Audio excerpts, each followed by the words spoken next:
Uau!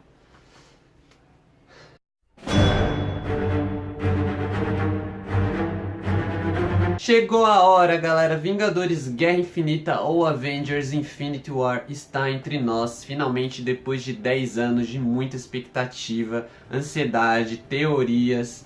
Eu tô ainda processando bastante do filme, também tô um pouquinho rouco do tanto que eu gritei ontem, tava numa sessão maravilhosa, a galera tava totalmente empolgada com o filme, uma imersão muito legal, assistiu com vários fãs.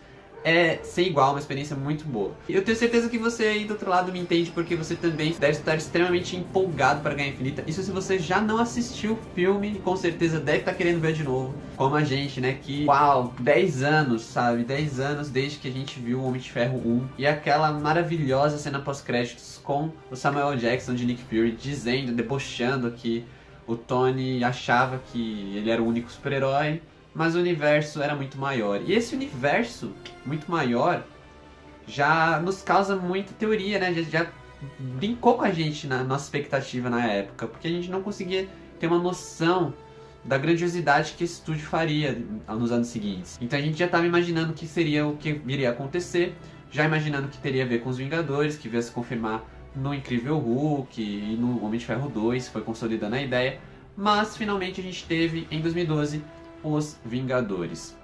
Um filme que também jogou contra todas as apostas, porque a gente tinha certeza de que poderia dar errado, era muito herói, era muito ator grande, e havia essa preocupação, e o filme funcionou perfeitamente bem, lucrou bastante, agradou a crítica, agradou o público, e quando a gente não imaginava mais como eles iam conseguir expandir isso, eis que eles fazem uma pós-créditos com Thanos, o Titã Louco, que era uma referência maravilhosa para quem lia quadrinhos, e aí a cabeça da gente explodiu. Quando veio Era de Ultron, né, a gente até pensou, nossa, mas não seria o Thanos? E aí a gente percebeu que essa jornada do Thanos e das Joias do Infinito seria algo muito mais grandioso do que a gente estava esperando.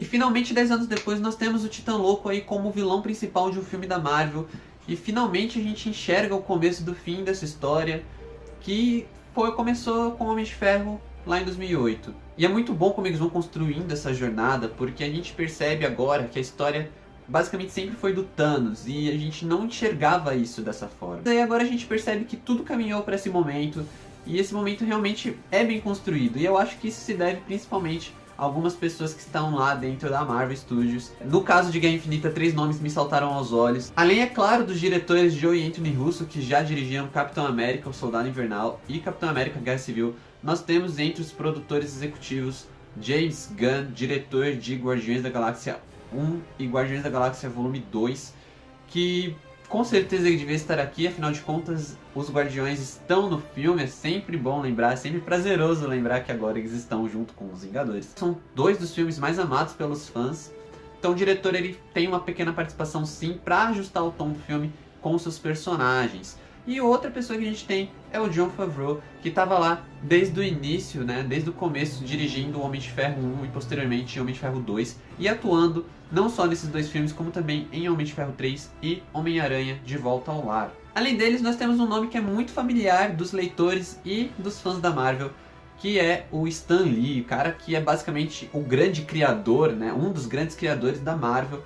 Ele criou vários heróis super importantes e super relevantes, como os X-Men, o Homem-Aranha, Quarteto Fantástico. A ideia de juntar os Vingadores, né, foi uma história dele também. Então são pessoas que elas têm esse amor pelo que elas estão fazendo, elas conhecem o que elas estão fazendo, e elas fazem esse comitê criativo que construíram essa grande jornada de 10 anos que deixa a gente tão ansioso, né? Então, Guerra Infinita consegue ter uma grandiosidade que poucos filmes, talvez nenhum filme, tenha tido até hoje no cinema. Mesmo grandes sagas, como por exemplo Harry Potter, que duraram 10 anos, elas não chegaram a criar um clímax como foi criado aqui em Guerra Infinita. E a gente fica pensando, como que esse filme pode dar certo? Afinal de contas, a gente tem um novo vilão, porque afinal de contas o Thanos nunca teve uma história de origem nos cinemas, a gente não conhecia ele de fato.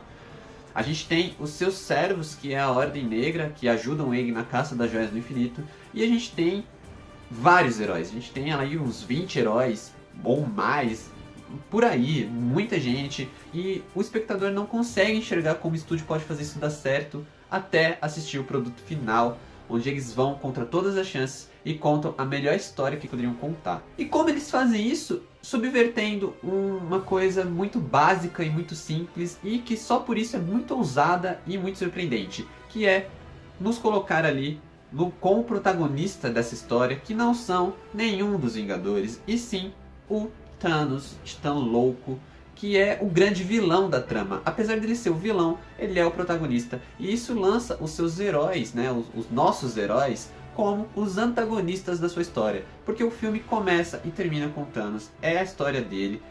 Eu vou tentar me abster de quaisquer detalhes aqui, porque eu acho que é uma trama que vai conseguir tirar o maior proveito se você souber o mínimo possível.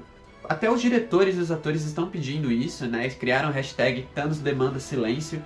E eu acho que isso deve ser muito respeitado, tanto por você que viu o filme e por você que ainda não viu o filme. Então se você viu o filme, não dê spoilers, respeite a experiência da outra pessoa, assim como você teve uma experiência completa. E você que não viu o filme ainda, não vá atrás de spoilers, tente evitar trailers, spots, comerciais e coisas do tipo. Assista assim, o mínimo possível. Se você for ler alguma crítica, procure sempre críticas sem spoilers. E espero que você tenha uma ótima experiência no cinema também.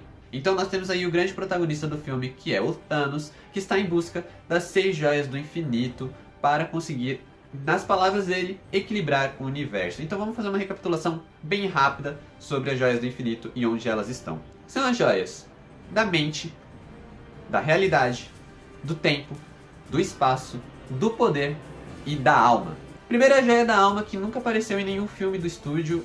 Sempre houveram bastantes teorias sobre onde ela estaria, mas só posso dizer que nenhuma chegou perto do que é mostrado no filme. Temos a joia do tempo, que foi mostrada em Doutor Estranho. Ela está dentro do olho de Agamotto, que é o colar que o Doutor Estranho utiliza. Temos a joia da realidade, que é a joia que foi mostrada primeiramente em Thor, o Mundo Sombrio.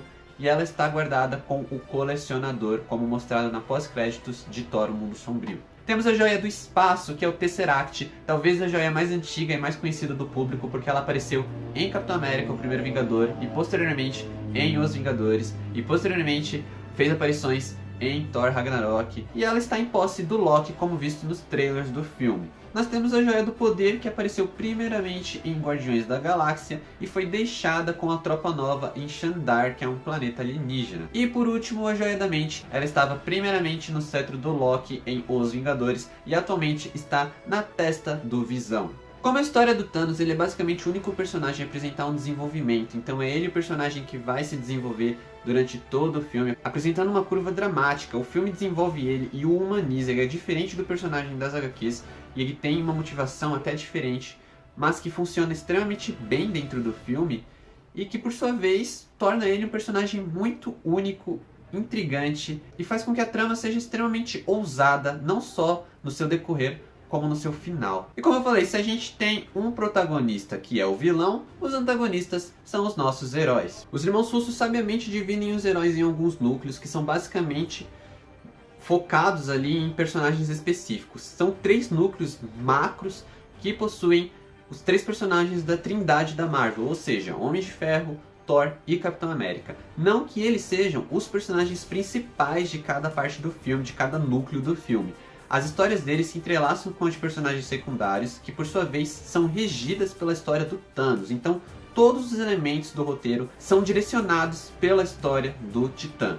Não dá pra falar de todos os personagens, mas dá pra citar alguns destaques que são, inclusive, bem surpreendentes por serem personagens que são ou mais secundários, ou que nunca tiveram um destaque muito grande, ou foram bem trabalhados em filmes anteriores. A gente tem, por exemplo, a Gamora, o Thor, o Stephen Strange, a Feiticeira Escarlate, o Peter Quill, o Peter Parker e o Tony Stark. Esses personagens, eles são os que têm maiores destaques, mas eles não chegam nem perto de ser o protagonista. São realmente personagens que têm as suas histórias mais entrelaçadas com a jornada do Thanos. Como eu falei, tudo vai ser regido pelo desenvolvimento do vilão, o que coloca todos esses heróis, tendo maior ou menor destaque, numa posição de coadjuvante. Novamente é a Marvel ousando neste filme. E com tantos personagens, é engraçado notar que esse é um dos filmes que, pelo menos na minha opinião, é o que melhor equilibra o humor dentro da trama. O humor que é uma questão tão criticada dentro da Marvel, por diversas vezes ser um humor exagerado ou fora de timing,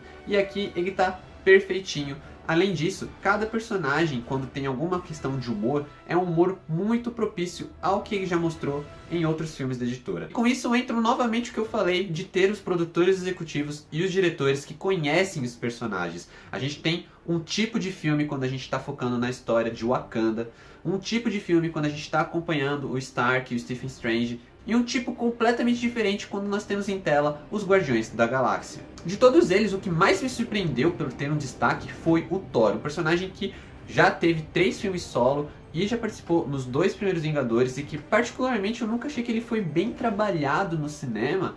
Agora ele roubou a cena. Eu acredito que dentre os heróis, ele foi o que teve o maior impacto e o maior destaque em Guerra Infinita. Se eu precisasse citar apenas um herói, seria o Thor. Com isso a gente também chega num ponto muito específico e importante da trama, que é a ação. Afinal de contas, as cenas de ação não podem ser decepcionantes aqui. Os irmãos Russo, como eu falei, dirigiram 2 filmes do Capitão América, e são 2 filmes cujas cenas de ação são maravilhosas e são memoráveis. Então a gente não podia esperar nada menos aqui. Infelizmente, eles não decepcionam nesse aspecto. A gente tem cenas incríveis do começo ao fim, protagonizando os mais diversos heróis e, como eu citei na crítica de Guerra Civil, valorizando as peculiaridades e habilidades específicas de cada personagem em tela. Então, quando a gente vê mais de um herói lutando contra mais de um vilão ou um personagem em si, é um deleite, sabe? Principalmente pelo fato de muitos desses personagens nunca terem atuado juntos em outros filmes. O que poderíamos pedir mais do que isso? Pensando em qual a nota que eu daria para Guerra Infinita, se eu daria a nota máxima ou se eu diminuiria um pouco devido a algumas questões, como por exemplo um ou outro personagem que tem menos destaque. Mas eu cheguei à conclusão de que, como a história do Thanos e a gente tem tantos personagens, o filme conseguiu focar no que era mais importante e, como eu falei, contou a melhor história que ele poderia. E o que eu posso exigir mais do que isso? Ele foi o melhor filme que ele poderia ser. Guerra Infinita é realmente um filme de proporções jamais vistas no cinema. Ele tem um quê de alguns outros filmes que a gente já viu, mas ele se destaca pela sua jornada, que é muito ousada e diferente de qualquer outro filme de super-heróis já visto. Se eu puder dar mais um último conselho pra vocês, além de fugir de qualquer spoiler possível, vejam no IMAX. Esse foi o primeiro filme da história a ser filmado completamente em IMAX. Você vê ele na maior tela possível vai representar uma experiência muito diferente do que você vê no cinema convencional. Então, se possível, assista no IMAX, de preferência. E não é necessário fugir do 3D, que tá muito bom, assim, não complica em nada. E ele é até bem utilizado em diversas cenas. Como eu falei, eu tava decidindo a nota de Guerra Infinita, mas eu cheguei à conclusão de que ele é o melhor filme que ele pode ser. E isso pra mim é o suficiente. É empolgante, é ousado, me pegou de surpresa. Passou por cima de mim, eu ainda tô processando e eu quero assistir esse filme diversas vezes, infinitas vezes. Dou a nota máxima, 5 estrelas pra ele. E, bom, por último, eu só queria dizer que Guerra Infinita é realmente o começo do fim. Mas e você, fã da Marvel que está me assistindo agora, como está o seu hype? Está infinito? Deixa aqui nos comentários a sua expectativa. E se você já assistiu, deixa aqui nos comentários também a sua opinião. Mas lembre-se que Thanos demanda silêncio. Então, não deixe nenhum spoiler pro amiguinho que ainda não viu o filme não perder nada da experiência dele. Não se esquece de deixar aquele like aqui embaixo, e se for sua primeira vez no canal, não se esquece de se inscrever e, é claro, seja bem-vindo. Obrigado por assistirem, valeu, falou, até mais e obrigado pelos peixes.